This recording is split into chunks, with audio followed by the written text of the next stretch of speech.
So ito guys, tuloy-tuloy na po yung nangyayaring pag-iimbestiga sa mga naging problema nung nakaraang administrasyon.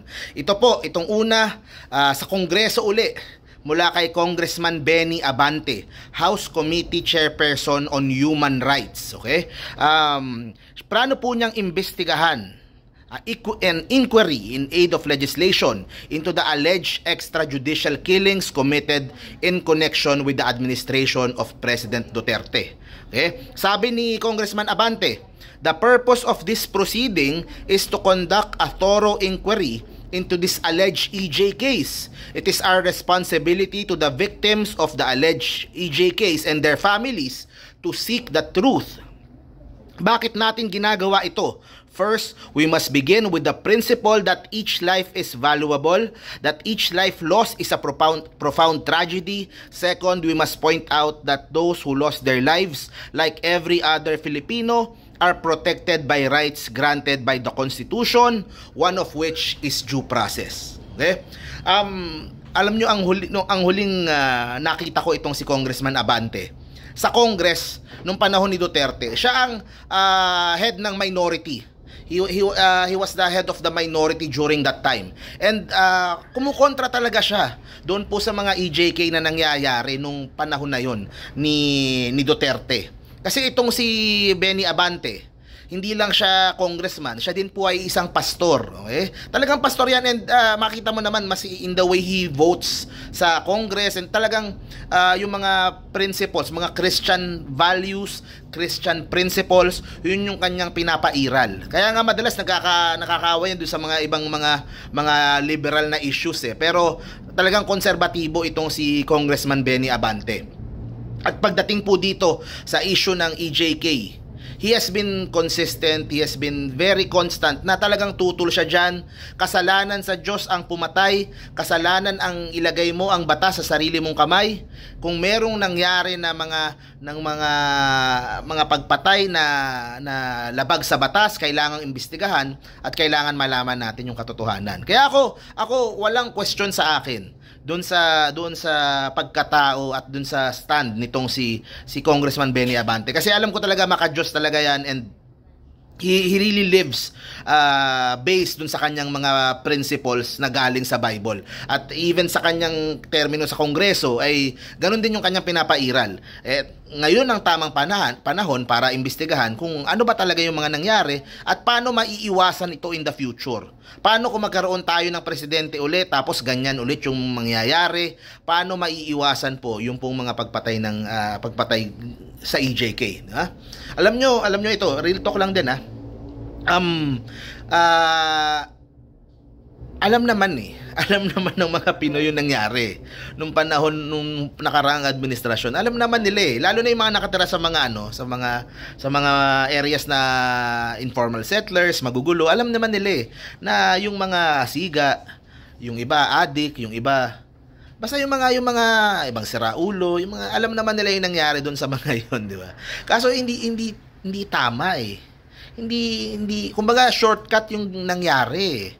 'Di ba? In as much as mas syempre nabawasan ng mga siraulo, nabawasan ng mga pero kumbaga syempre may makukonsensya ka din kasi tama ba na ilagay natin sa sarili nating kamay, 'di ba? Yung mga ganyan. Kaya kaya sa akin naiintindihan ko kung bakit may mga ibang tao okay lang sa kanila yung pong mga nangyari nung nakaraang administrasyon. Naintindihan ko talaga. Kasi 'di ba? Like what I said, kaso we are a nation of laws. Okay, kapag lumabag ka sa batas, kahit if you are doing it para sa kung anong cause o para sa ikatatahimik nung kung lumabag ka sa batas, 'di ba? Kailangan mong sumunod sa batas. Kailangan mong managot sa batas. Hindi tayo pwedeng porket tingin mo morally justified o tingin mo siraulo naman yan, addict naman yan So anytime pwedeng kunin yung buhay niyan, 'di ba? Who decides? Sino ang nagdedesisyon yan? Kung sino ang mabubuhay, sino ang papatayin, 'di ba? It's a big moral question, 'di ba? That we face as a nation. Kasi marami sa atin alam naman yung totoong nangyayari. pero they still choose to defend itong si Duterte sa mga ginagawa niyang ganyan. Diba? At yung iba siguro maaring hindi ano, pero kumbaga ngayon nakikita kung gaano kagrabe yung mga nangyari. Ngayon natin nakikita yung mga pamilya nung mga namatay. I mean si Pangulong Duterte, maraming nagawa nung term niya, maraming mga napatayo, maraming mga, 'di ba? Maraming kaso kailangan makita natin kung 'di ba, kung yung bang nangyari na yon yung pagdating dito sa EJK kumbaga what it did to us as a nation, 'di ba? Yung pagdating sa ating kaluluwa as a nation, 'di ba? Kumbaga okay na lang ba sa atin yung gano'n na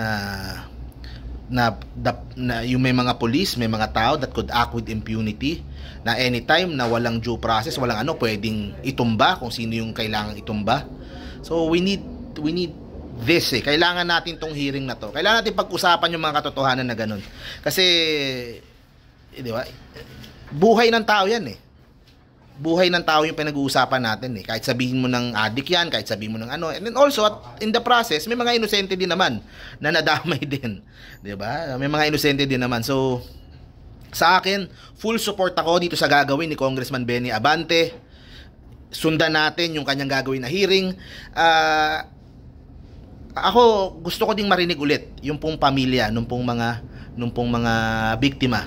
Para, kasi madaling tignan kapag makita mo numero, 500 dead, 1,000 dead pero yung mga actual na buhay yan may mga pamilya yan. Maganda marinig din po natin sa kanila. At siguro, marinig din natin yung counter-argument ng kabilang side. Kung mayroong gustong magtanggol din sa mga Oplan Tokhang na yan at sa mga ginagawa noon, di ba? Pwede naman nilang i-defend sa Kongreso. Kaya, abangan po natin. We will follow itong hearing ni Congressman Abante. Kaya, sa akin, good job, Congressman Abante. Alamin natin, let's get to the bottom of this, kung ano ba talaga yung nangyari nung 6 years na yon. Kasi meron tayong naririnig, pero maganda malaman natin yung buong katotohanan Kasi buhay ng kapwa Pilipino yan, 'di ba? Buhay ng tao yan. At mahirap talagang